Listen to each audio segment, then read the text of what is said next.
अब आगे बढ़ते हैं, बात लोकसभा चुनाव की। 543 में से 486 सीटों पर वोटिंग पूरी हो चुकी है और अब बस बाकी है 57 सीटें, यानी सत्ता का सातवां द्वार।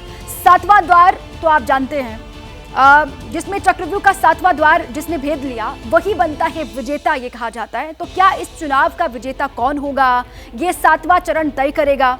क्या 4 जून का रिजल्ट 1 जून की वोटिंग तय करेगी, ये भी सवाल खड़े हो रहे हैं, या फिर 6 चरणों में ही किसी ने सरकार बना ली? इसी पर दिखाते हैं आपको एक रिपोर्ट।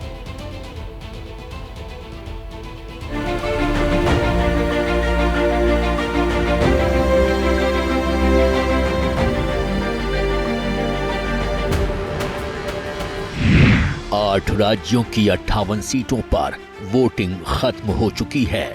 गर्मी के प्रचंड प्रहार के बावजूद वीवीआईपी सीटों पर मतदान का क्रेज बरकरार रहा और इसी के साथ 486 सीटों का सस्पेंस ईवीएम में कैद हो चुका है। अब नजर 1 जून पर है, क्योंकि 1 जून को 7वें फेज की वोटिंग है।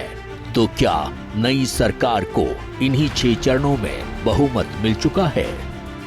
क्या नरेंद्र मोदी तेजी से हैट्रिक की ओर बढ़ रहे हैं, या फिर इंडिया गठबंधन के हिस्से करिश्माई प्रदर्शन आने वाला है? इस सवाल का जवाब हम तलाशेंगे। वोटर से लेकर राजनीतिक विश्लेषकों तक सत्ता के 7वें द्वार की अहमियत जानेंगे। लेकिन उससे पहले ये जान लीजिए कि 1 जून को लेकर पक्ष और विपक्ष ने कैसे सारी ताकत झोंक दी है। नरेंद्र मोदी मिशन बिहार में जुटे, पाटलिपुत्र, काराकाट और बक्सर में रैली की। फिर पीएम यूपी के गाजीपुर पहुंचे। ये सीट बीजेपी के लिए टफ मानी जा रही है, क्योंकि यहाँ मुख्तार के भाई अफजाल से टक्कर है। तो वहीं अमित शाह ने हिमाचल में मोर्चा संभाला। हमीरपुर और कांगड़ा में शाह ने पब्लिक रैली की। राहुल गांधी के टारगेट पर रहा पंजाब में आखिरी फेज में 13 की 13 सीटों पर वोटिंग होनी है। राहुल ने अमृतसर में पब्लिक मीटिंग करके मिशन पंजाब की शुरुआत की। तो वहीं यूपी में इंडिया गठबंधन का चेहरा बनकर अखिलेश ने देवरिया और गोरखपुर में रैली की। यानी जब छठे चरण में जनता वोट दे रही थी, तब 7वें और अंतिम चरण के लिए हर पार्टी जी जान से चुनाव प्रचार में लगी रही। कहते हैं पब्लिक सब जानती है। सवाल है कि ये चुनाव आखिर किस ओर जा रहा है, पब्लिक के मन में क्या है, और दशकों तक राजनीति की करवट देखने वाले विश्लेषक इस चुनाव के बारे में क्या सोचते हैं? तो तय बात है कि इंडिया गठबंधन को जो आस होगी वो अपने कर्मों से ज़्यादा, अपनी लड़ाइयों से ज़्यादा मोदी सरकार की विफलताओं की आस होगी। लेकिन सवाल यह है कि विफलताएं होंगी तो उसका कोई एक करंट होगा, एक कोई हालात होंगे। तो आज की दिशा में, आज की तारीख में कोई हालात नहीं दिख रहे हैं।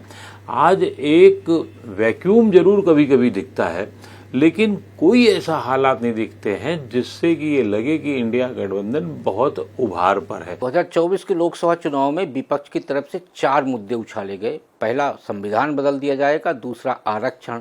तीसरा, महंगाई। और चौथा, बेरोजगारी। प्रधानमंत्री नरेंद्र मोदी जी की तरफ से मुस्लिम आरक्षण का मुद्दा उठा के विपक्ष के आरक्षण के मुद्दे को कुंद कर दिया गया। राष्ट्रवाद का मुद्दा इतना प्रभावी तरीके से चल रहा है कि उसके आगे महंगाई और बेरोजगारी का मुद्दा गौड़ हो गया है। तो जो एंटी इनकम्बेंसी की बात की जा रही है, सत्ता विरोधी लहर 2014 में दिखाई दिया था। 2019 और 2024 के चुनाव में मोदी विरोधी लहर इस देश में दिखाई नहीं दे रही है। चुनाव अब आखिरी पड़ाव पर है। लोकतंत्र का ये महापर्व चक्रव्यूह से कम नहीं है, और चक्रव्यूह वही भेद पाया है जिसने 7वां द्वार ढहाया है। सबको इस 7वें द्वार की कीमत का पता है। इसीलिए 7वें चरण की वोटिंग से पहले पक्ष और विपक्ष से बयानों की बौछार भी बहुत तेज हो गई है। बिहार में बीजेपी और आरजेडी में रार का ये लेटेस्ट ट्रेलर देखिए। जिन्होंने बिहार के गरीबों को लूटकर नौकरी के बदले जमीन लिखवाई है, कान खोल के सुन लो। उनका भी जेल जाने का काउंटडाउन शुरू हो चुका है। ये जैसे ही ये हेलीकॉप्टर में चक्कर मारने का समय उनका पूरा होगा, जेल का रास्ता तय हो जाएगा। बिहार को लूटने वालों को एनडीए सरकार छोड़ेगी नहीं।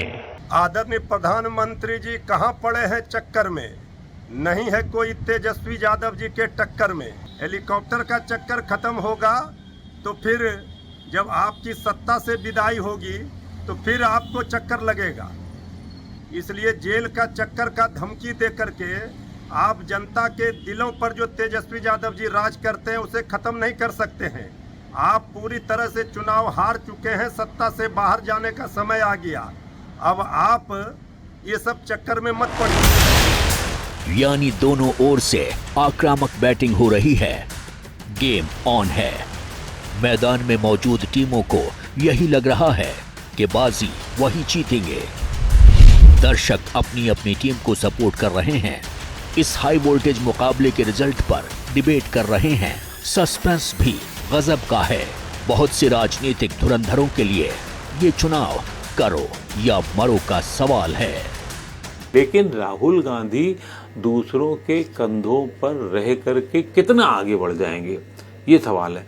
उनको खुद को क्या मिल रहा है, दक्षिण में उनको कितना मिल रहा है। जो संभावनाएं जितना थोड़ा मोटा मिलता था पहले वाले दक्षिण के राज्यों में वो अलग है, लेकिन एक उम्मीद की किरण तेलंगाना और आंध्र प्रदेश में है। आंध्र में बहुत कम है, ना के बराबर है। तेलंगाना में थोड़ी बहुत है। बाकी कर्नाटक है उनके पास में थोड़ा सा, अगर उम्मीद की किरणों वाला देश राज्य है। बाकी सब जगह तो जब हम पुराने आंकड़े गिनाने लगेंगे कि 280 से जब सीटों पे आमने सामने लड़ाई होती है तो कितनी सीटें बचती हैं, 90% सीटों पर हारते रहे हैं। इसमें सबसे बड़ा प्रश्न ये है कि अखिलेश यादव जी, तेजस्वी यादव जी और ममता बनर्जी जी क्या राहुल गांधी को प्रधानमंत्री बनाना चाहते हैं। अब आप इनको इंडिया गठबंधन के जो सीट समीकरण है उसमें देखिए तो पहला तो ममता बनर्जी जी इंडिया ब्लॉक से बाहर चली गई क्योंकि वो कांग्रेस को पश्चिम बंगाल में बिल्कुल ही स्पेस नहीं देना चाहती थी। और देखिए 1 जून को 7वें और आखिरी फेज के लिए वोटिंग होनी है। किसकी हार किसकी जीत 4 जून को पूरी तस्वीर साफ हो जाएगी। जैसे ही घड़ी का काटा दोपहर 2:30 पे आए, बबीता जी का दिल सास बहू साजिश के लिए मचल जाए। और ये है इनकी बहू, पूरे दिन ऑफिस की टेंशन हो जाए गॉन जब ये करें अपना फेवरेट शो फ्री टाइम पे ऑन। इनकी तरह आप भी देखिए अपना फेवरेट शो अपने टाइम पर और डाउनलोड कीजिए एबीपी लाइव ऐप अपने स्मार्ट टीवी पर।